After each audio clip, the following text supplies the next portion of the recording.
I then, in the recording process, was asked about, well, do you play?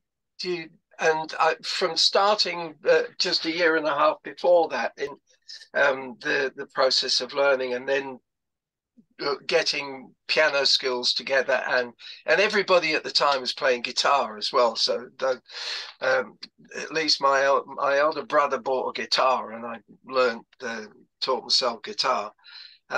Anyway, so you've got an accumulation of all these experiences that are going along. I went from arranger to arranger as a copyist, um, and they're paying. You're paid per page of music that's copied, um,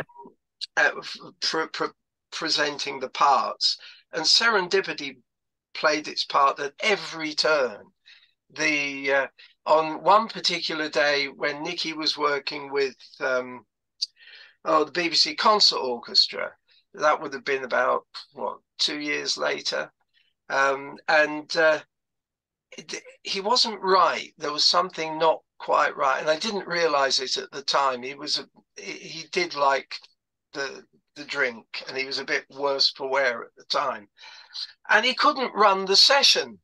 So the only person who was there that knew the music was me. So they said, Bill, you're going to have to run this.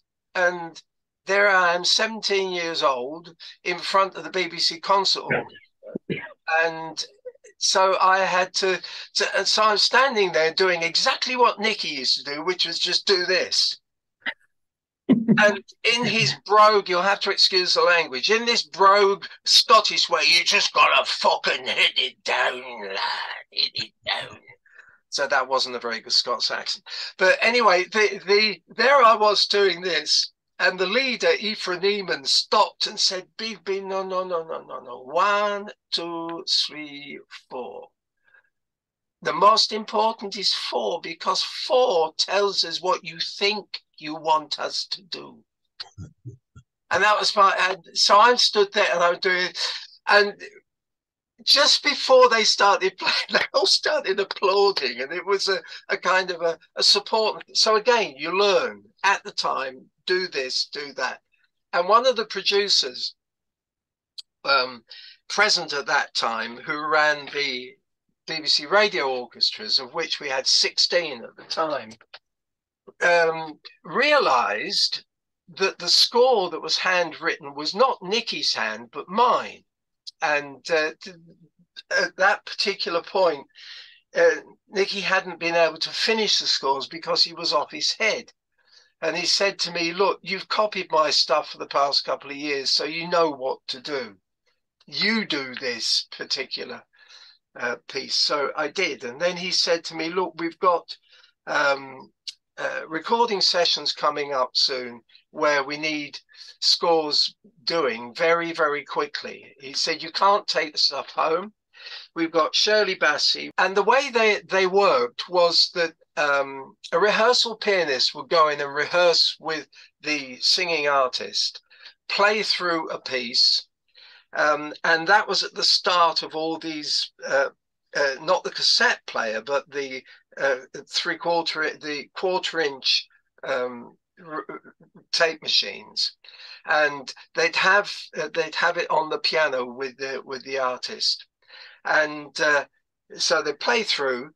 Then that was given to the arranger, who had to go into the bowels of Portland Place in the BBC, and you sit there and you're given BBC manuscript paper, 5 bars per piece of manuscript paper, because there was a lady called Helen, who was the accounts department, who counted up all the bars that you did, and you were paid per bar of music.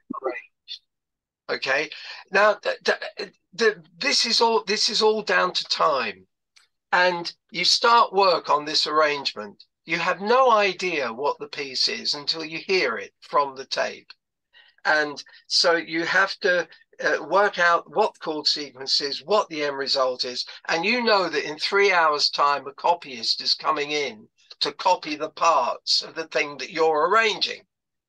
So you've got 3 or 4 people in that room at the same time. listening to their bits and pieces, and there were very, very rudimentary headphone things that were available at the time that were not particularly good, because you could still hear what someone else was listening to. Anyway, so you develop from one bit to another, and at every corner someone says, "Oh, we need this, we need that." Other folk at the time that I bumped into along the way, a guy called Reg Dwight, who ended up being Elton John. And Reg Dwight was a pusher, nothing to do with drugs. It was to do with presenting people's songs around the publishers. Not only his own songs, but other people's songs as well. Dick James became his manager at the time, and he was Dick James Music, and Southern Music was one of the publishers that I worked with, and we pushed a lot of this stuff together, where you take a song from one publisher who turns something down to another publisher who would accept or they wouldn't accept. That's where the word pusher came from, because in Tin Pan Alley they used to push the piano along the road so that the right actually play the piano of the piece that they're going to hear. Anyway, so they required arrangements of the things that they were doing. So then you'd be asked to do the arrangements. Oh, this was me at age 17. And and they call me Billy Boy Blue because I used to dress in blue denim most of the time. No, let's see. And that was in 1980. Recording. Now here's Mr. Eric Clapton, Jack Bruce, and Ginger Baker. Whoa. And this is Cream's very first rehearsal at the Manor House in London. I met Clapton when Reg Dwight, or what's his name, Elton John, was playing Bluesology. That became Steam Packet with Long John Baldry at the Apollo Club in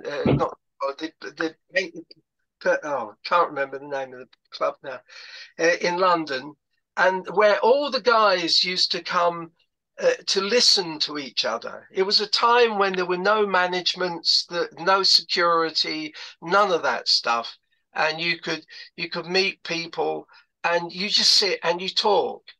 And Clapton I worked with quite a bit when he used strings in some of the things which no one really knew about, because that was not what his record company wanted him to be working with. But that, this is that's a sudden jump forward to 1983, and this, or 83 or 84, it was the very first concert in GMEX. 87, sorry, it's up there. And that's me conducting the Halle. And you've not changed much, Bill. No, more or less no. the same. And that kind of photograph, so moving up to oh gosh, this has jumped forward really quickly. Well, it needs to. After the 1970s, and people that I worked with, such as Pete Townsend, who wanted Tommy turned into a musical, but needed someone to write it all out. At Fly Music, David Barnes put me in touch with Townsend because Townsend was publishing with Fly Music, and David Barnes suggested I go and see him. And so I spent altogether about 6 years with Townsend, writing all his stuff out and doing his books, writing the music out for sale in shops, and that was at a point where people started thinking about not just piano arrangements of things, because the people like Townsend write their songs on a guitar, and his tunings are different from other people's tunings. So when we were going through his music, I said, look, it's pointless me turning this into a piano thing. What we need is what you actually do rather than, and that was another process of um, just applying the musical information that I was picking up to someone else's materials. And that worked really well. And then but parallel to all this was my own music, which I'd started writing orchestral music, and people were starting to play it. But to keep earning a living, I was asked to be composer in residence at Granada Television in 1979, just at the point when ITV went on strike. But anyway, that was one of the things that we ended up doing. You might recognize the face here. There's this lady at the back here, Cheryl. She worked with us elders. Yeah, I've forgotten her name. Well, this was in 1997. One of the BBC's. It was the BBC's 70th anniversary. 50th anniversary, I can't remember which. And it was a community, large-scale community project called Remembering Eden. And Cheryl was the scriptwriter. And that's me at the end here, you might see there. And she directed Dominoes and Dahlias, didn't she? Yeah. Yeah.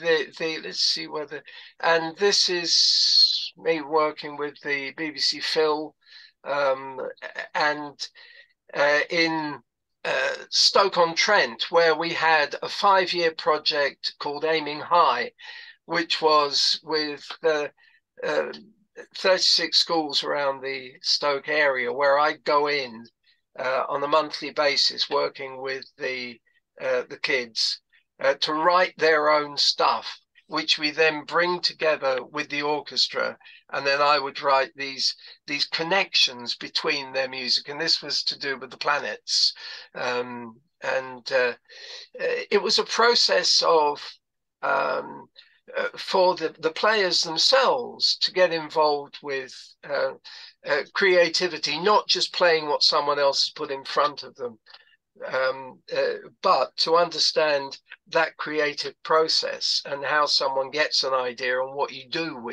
with the idea. Oh, there we go. That was me.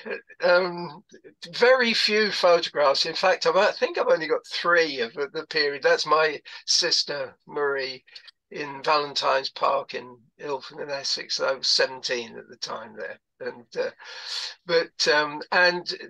yes, one of the Granada productions about the poet Stephen Spender, and Spender wrote a lot about music and so on. And so my dual roles, and I got drawn into doing on-camera stuff as well as behind-camera stuff.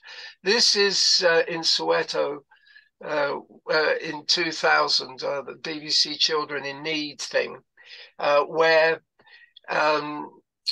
they wanted the kids in Soweto to be involved in the television program, and I said, well, look, let's write something with them. I'll go over there and start the song with them, bring it back here, and work with some kids here so that we can write the song together. And that because you're always asked to write something for other people, and my interest was well, not so much interest, was what's the purpose of that? You know, why just write something? And especially for kids, they need to feel that they contribute. Working with the Halle in 2017 on with some film music that I was writing. Is that St. Peter's? The building? Yes, that's in St. Peter's, yes. Sorry, that's in Šibenik. Where's it gone?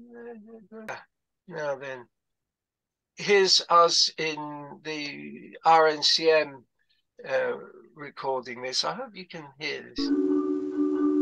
There's me down the bottom.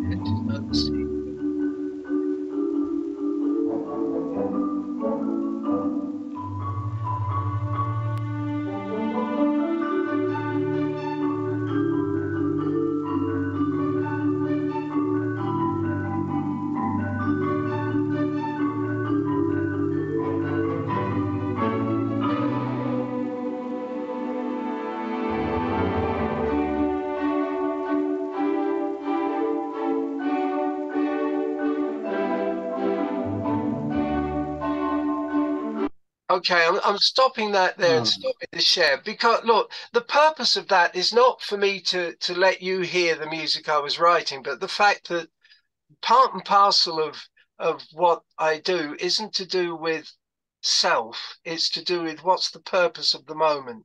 And those musicians are there playing music they've never seen before. And on that day, when they walked into that studio, they had never seen that music because they don't have the time to see it. So my role is as much to make sure that the music that someone plays is in the clearest possible way for them to apply their skills. So that the whole roundedness of that musical journey is to do with the application of skills. Bill, Yes. It's a wonderful story. It really is. And I think, if you were looking for material, we've got it here. And if we write a musical or whatever we do, we call it Cleverbug. That was just fascinating. I'm really interested, Bill, about how when you first heard that Mahler, most people would be thinking, oh, I want to play, I want to be a musician, I want to make that noise. And yet you were interested in the notation of it and how you put that down on paper and record it. I find that quite interesting. Well, that was it. How do you do that? I mean, it's the first time I suppose it's the same with any of us. You see something that moves you and you want to get involved with it. Yeah. Whatever it happens to be. But throughout my life, and I'm not trying to do the family down, but there was always that, what are you doing that for? Get a proper job, all this arty-farty nonsense. And my dear dad, who was a pharmacist, who believed in, the education systems that I had no contact with at all, were saying, oh, but you've not studied, lad. You've got to, have you done that? You've got to study. And there is that perception that the only way you study is when you go to a university. My university was Foyle's Bookshop at the top of Charing Cross Road in London, where it was the biggest magical shop in the world, with the top floor with all those scores in there, all the new scores, all the things that had been written over the years. And most weekends I spent in there, and they were fantastic people, and they got used to me having fits and so on. And it was, but that was part and parcel of the life. I'm not trying to there's no woe is me business about any of this. It's just merely, how do you get on with whatever it is you're going to do? But that has certainly, between us, and we've grown into a family over Zoom. You mentioned Richard Courtney Bennett, Gordon, in his 70th birthday concert, and I wrote a piece for that concert. He said to me, I'm going to get found out one day. I think lots of people feel like that, Bill, though, especially artistic people, because they constantly have to justify themselves all the time, don't they, as they go through life. And you're so modest, Bill, as well, which, you could stand on a parapet and shout it all out, but it's fascinating, really. Thank you. Oh, thanks, Bill. That was really good, Bill. It was very much, Bill. Thanks, Bill. That was lovely. See you tomorrow. Really fascinating. Thank you. Bye, everyone. Bye-bye.